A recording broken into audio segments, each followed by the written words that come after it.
नमस्कार दोस्तों, आज हम एक बहुत ही आम लेकिन गंभीर बीमारी के बारे में बात करेंगे जिसका नाम है डियाबिटीज। इसे मधुमेह या शुगर की बीमारी भी कहते हैं। सोचिए, आपके शरीर में एक चौकीदार है जिसका नाम है इंसुलिन।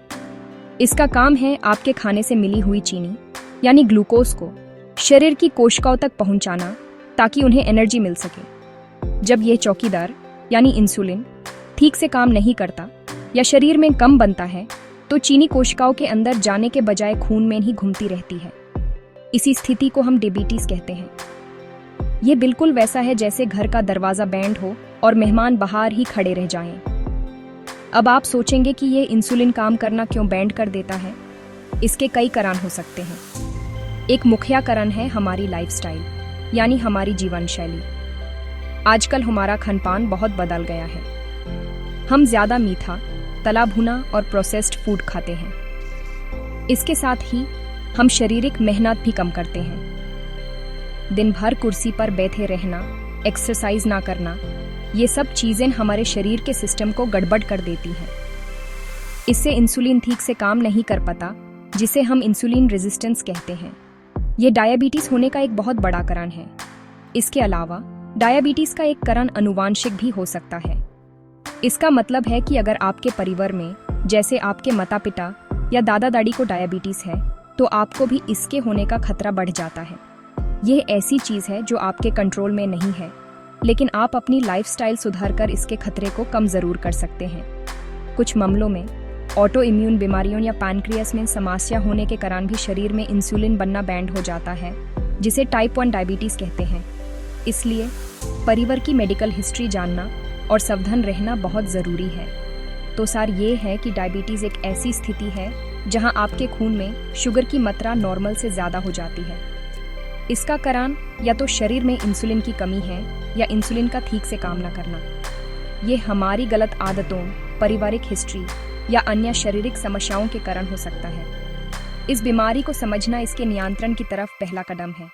डरना नहीं है, बस जागरूक रहना है।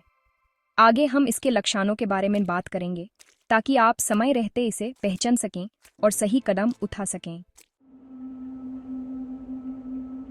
अब जब हम समझ गए हैं कि डायबिटीज क्या है, तो ये जानना बहुत जरूरी है कि इसके लक्षण क्या हैं। अक्सर लोग इन लक्षणों को नजरअंदाज कर देते हैं, जिससे बीमारी बढ़ जाती है। सबसे आम लक्षण है बार बार पेशाब आना। जब खून में शुगर बढ़ जाती है तो हमारी किडनी उस एक्स्ट्रा शुगर को पेशाब के रास्ते बाहर निकालने की कोशिश करती है। इस वजह से आपको दिन में या रात में सामान्य से ज्यादा बार बाथरूम जाना पड़ सकता है। अगर आपको ऐसा महसूस हो रहा है तो इस पर ध्यान देना बहुत जरूरी है। ये शरीर का संकेत है कि अंदर कुछ ठीक नहीं है। इसी से जुड़ा हुआ दूसरा लक्षण है बहुत ज्यादा प्यास लगना। जब आप बार बार पेशाब जाते हैं तो आपके शरीर से पानी भी ज्यादा निकालता है। इससे डिहाइड्रेशन हो जाता है और आपका शरीर आपसे और पानी मांगता है। इसलिए आपको हर थोड़ी देर में प्यास लगती रहती है, चाहे आप कितना भी पानी पी लें। ये कोई मामूली प्यास नहीं होती, बल्कि एक ऐसी प्यास होती है जो आसानी से नहीं बुझती। अगर आपको पेशाब ज्यादा आने के साथ साथ अत्यधिक प्यास भी लग रही है तो ये डियाबिटीज का एक पक्का संकेत हो सकता है।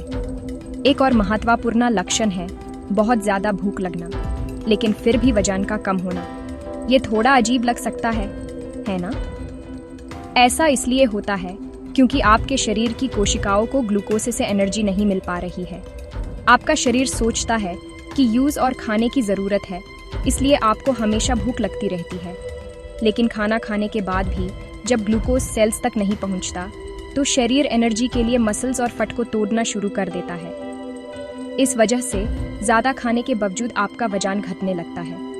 इन मुख्य लक्षणों के अलावा कुछ और संकेत भी हो सकते हैं, जैसे कि बहुत ज़्यादा थका महसूस करना क्योंकि शरीर को एनर्जी नहीं मिल रही है, आंखों से धुंधला दिखना क्योंकि हाई ब्लड शुगर आंखों के लेंस पर असर डाल सकती है, कोई घाव या चोट का जल्दी ठीक ना होना और हाथ पैरों में झंझनाहट या सुन्नापन महसूस होना। अगर आपको इनमें से कोई भी लक्षण महसूस हो रहा है तो घबराएं नहीं। ये समय है एक डॉक्टर से सलाह लेने का ताकि सही जांच हो सके। डायबिटीज को कंट्रोल करने में दवाइयों के साथ साथ सबसे बड़ा रोल आपके खान पान का होता है। सही परहेज करना बहुत ज़रूरी है। सबसे पहले आपको मीठी चीज़ों से दूरी बनानी होगी। इसका मतलब है चीनी, गुड़, शहद, मिठाइयाँ, केक, पेस्ट्री और कोल्ड ड्रिंक्स जैसी चीज़ों को बिल्कुल ना कहना। इन चीज़ों में सिंपल शुगर होती है जो खून में जाते ही ब्लड शुगर लेवल को एकदम से बढ़ा देती है। यह आपके शरीर के लिए बहुत हानिकारक है। फल खा सकते हैं, लेकिन उनका जूस पीने से बचें, क्योंकि जूस में फाइबर निकाल जाता है और शुगर कॉन्सेंट्रेट हो जाती है। अब बात करते हैं उन चीज़ों की जिन्हें आपको कम खाना चाहिए या सावधानी से खाना चाहिए। इसमें आते हैं मैदा से बनी चीज़ें जैसे सेव्ड ब्रेड, नान और पास्ता। इसके अलावा चावल और आलू जैसी चीज़ें भी ब्लड शुगर को तेज़ी से बढ़ाती हैं। इन्हें आप कम मात्रा में लें और कोशिश करें कि इनके साथ फाइबर वाली चीज़ें जैसे सब्जियां और दाल ज़रूर खाएं। ताला हुआ खाना जैसे समोसा, पकौड़ और फास्ट फूड से भी परहेज करना चाहिए, क्योंकि इनमें अनहेल्थी फैट होता है जो इंसुलिन रेजिस्टेंस को और बढ़ाता है और आपके दिल के लिए भी अच्छा नहीं है। तो फिर खाना क्या चाहिए? आपको अपनी प्लेट में ऐसी चीज़ें शामिल करनी चाहिए जिनका ग्लाइसीमिक इंडेक्स कम हो, यानी जो ब्लड शुगर को धीरे धीरे बढ़ाएं। हरी पत्तेदार सब्जियां जैसे पालक, मेथी और गोभी खूब खाएं। दालें, चने और स्प्राउट्स प्रोटीन और फाइबर का अच्छा सोर्स हैं। अनाज में गेहूं की रोटी के बजाय मल्टीग्रेन आटा या ज्वार, बजरा, रागी की रोटी खाएं। इसके अलावा दूध, दही, पनीर, अंडे और नॉन वेज अगर आप खाते हैं भी आराम से ले सकते हैं। सही खान-पान से आप न सिर्फ शुगर कंट्रोल कर पाएंगे बल्कि स्वस्थ भी रहेंगे। याद रखिए, डायबिटीज में भूखा रहना भी गलत है। आपको दिन में 3 बड़े मील्स के बजाय 5 से 6 छोटे छोटे मील्स लेने चाहिए। इससे आपका ब्लड शुगर लेवल स्टेबल रहता है और एकदम से ऊपर नीचे नहीं होता। हर 2-3 घंटे में कुछ हेल्थी खाना जैसे एक फल, थोड़े से नट्स या एक कटोरी दही आपके लिए फायदेमंद होगा। सही परहेज थोड़ा मुश्किल लग सकता है, लेकिन यह आपके स्वस्थ जीवन की चाबी है। एक डाइटिशियन या डायबिटीज एक्सपर्ट आपको आपके शरीर के हिसाब से एक अच्छा डाइट प्लान बनाने में मदद कर सकते हैं। जैसे जैसे उम्र बढ़ती है, डायबिटीज के साथ जीना और भी चुनौतीपूर्ण हो जाता है। बुढ़ापे में शरीर पहले से ही कमजोर हो जाता है और डायबिटीज इस कमजोरी को और बढ़ा सकती है। एक बड़ी समस्या है हाइपोग्लाइसीमिया, यानी ब्लड शुगर का अचानक बहुत कम हो जाना। ऐसा इसलिए हो सकता है क्योंकि बुजुर्ग लोग कभी कभी खाना समय पर नहीं खा पाते या दवाई की डोसें गलत ले लेते हैं। शुगर का लेवल एकदम गिरने से चक्कर आना, पसीना आना और बेहोशी जैसी स्थिति बन सकती है, जो कि बहुत खतरनाक हो सकती है। इसलिए उनके ब्लड शुगर की रेगुलर मॉनिटरिंग बहुत जरूरी है। बुढ़ापे में डायबिटीज के कारण अन्य बीमारियों का खतरा भी बढ़ जाता है। हाई ब्लड शुगर लंबे समय तक रहने से आंखों पर असर पड़ता है, जिससे मोतियाबिंद या डायबिटिक रेटिनोपैथी हो सकती है और देखने की शक्ति कम हो जाती है। इसके अलावा किडनी पर असर पड़ने से किडनी फेलियर का खतरा रहता है।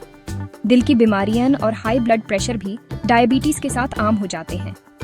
पैरों की नासों में खून का संचार कम होने से डायबिटिक फुट की समस्या हो सकती है, जहां छोटा सा घाव भी गंभीर इन्फेक्शन बन सकता है। इन चुनौतियों के अलावा बुजुर्गों को अकेलेपन और मानसिक तनाव का भी सामना करना पड़ता है।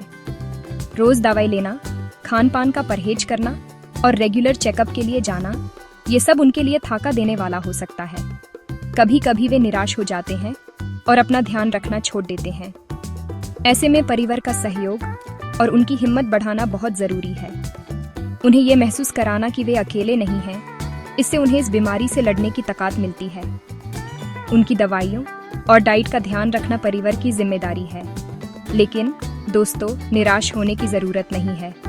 सही देखभाल और सही मार्गदर्शन से डायबिटीज को बुढ़ापे में भी अच्छे से मैनेज किया जा सकता है। अगर आप या आपके परिवार में कोई इस समस्या से जूझ रहा है, तो एक एक्सपर्ट से सलाह लेना सबसे अच्छा कदम है।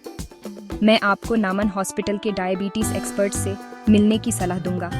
उनके पास इस बीमारी को मैनेज करने का वर्षों का अनुभव है। आप उनसे 9876543210 पर संपर्क कर सकते हैं। याद रखिए, सही जानकारी और सही समय पर इलाज ही डायबिटीज के साथ एक खुशहाल और स्वस्थ जीवन का रास्ता है। हिम्मत रखिए, आप यह कर सकते हैं।